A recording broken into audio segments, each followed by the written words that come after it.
La première chose dont il faut être conscient, c'est que la naissance des questionnaires RH vient du fait depuis Charcot, puis Freud, on a modélisé les personnalités, les comportements, la psychologie de l'être humain. L'idée en elle-même n'est pas très plaisante puisque ce qu'on modélise, c'est ce qui est constant, ce qui bouge peu. D'où le fait que situer les personnes par rapport à des grilles, c'est assez peu séduisant pour nous. Parfois à tort, parfois à raison, on va le voir, ça diffuse l'idée que nous pouvons être situés de manière géographique par rapport à des critères donnés, idée qui n'est pas forcément agréable. Dans un souci de simplification et de clarification, on va distinguer 4 dimensions qui sont explorées par les questionnaires RH. La personnalité profonde, celle qui est unique à chacun d'entre nous, qui conditionne et est conditionnée par les valeurs, ce que nous considérons comme bien, comme mal, ou ce que nous sommes prêts à faire ou refusons de faire, qui elle-même génère des attitudes, des modes d'appréhension de notre quotidien, l'ensemble se traduisant par des comportements observables. Nous avons donc l'être, la façon d'être et la façon de faire. Cette distinction est bien sûr tout à fait artificielle, puisqu'en fait, tout ça interagit d'une manière complexe et unique à chaque instant.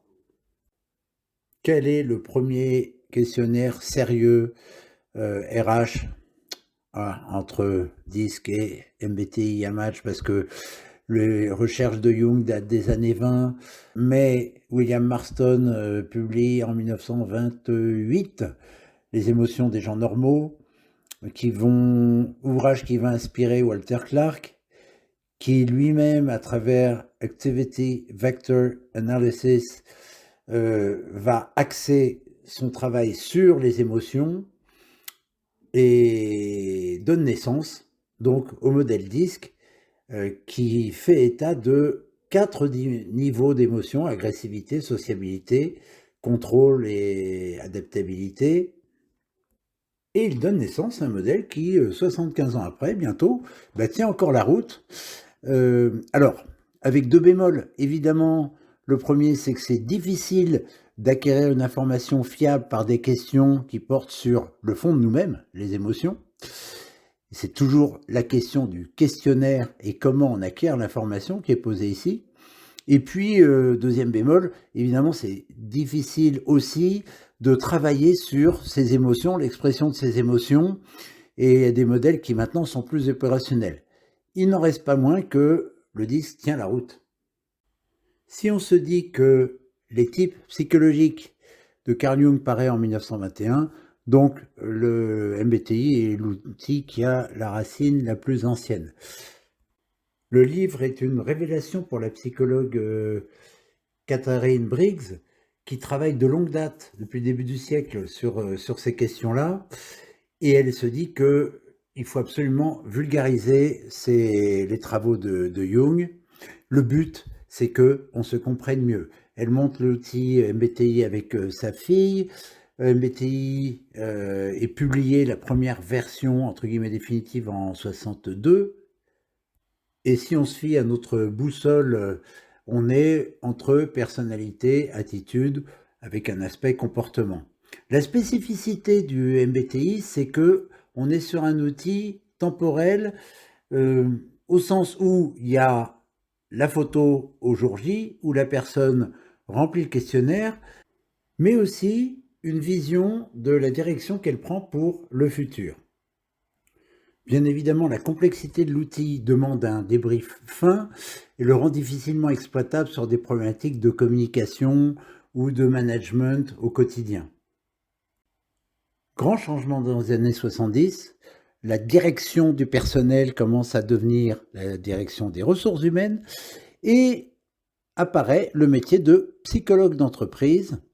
Et derrière lui, une corde d'outils dont certains très ambitieux. Voici deux emblématiques, le PAPI, le CSPF, avec des dimensions multiples qui vont de la personnalité, par exemple stabilité émotionnelle dans le PAPI ou dureté versus ou douceur dans le CSPF, des motivations qui apparaîtront comme attitudes dans notre boussole, par exemple impact et détermination dans le PAPI, ou relaxé, tendu dans le CSPF, et enfin des aspects purement comportementaux, tels que le binôme pratique imaginatif dans le CSPF, ou la partie organisation-structure dans le PAPI. Avec Taibbi Keller, on change de registre. Alors, on s'appuie sur un modèle issu de l'analyse transactionnelle, d'Eric Berne, les drivers, soit parfait, fait plaisir, soit fort, fait effort, dépêche-toi, donc des injonctions. Donc, on est au niveau des motivations et donc des valeurs. Et autour de ça, Taibbi Keller construit un modèle lisible pour nous, qui repose sur les 6 dimensions qu'on connaît, rebelle, empathique, persévérant, rêveur, promoteur, travaillomane. Et il part du principe que toute population peut être divisée entre ces 6 profils. En découle un modèle fin, très éclairant au niveau de l'explication du fonctionnement de chacun. Comme on est sur de la profondeur, c'est pas possible de faire ProcessCom en une demi-journée, ça demande de la finesse. Sinon, on arrive vite à la parodie, à l'étiquetage, ce qui n'est absolument pas le but du modèle, bien au contraire. Et c'est là que se pose la vraie question, celle de l'utilité des outils.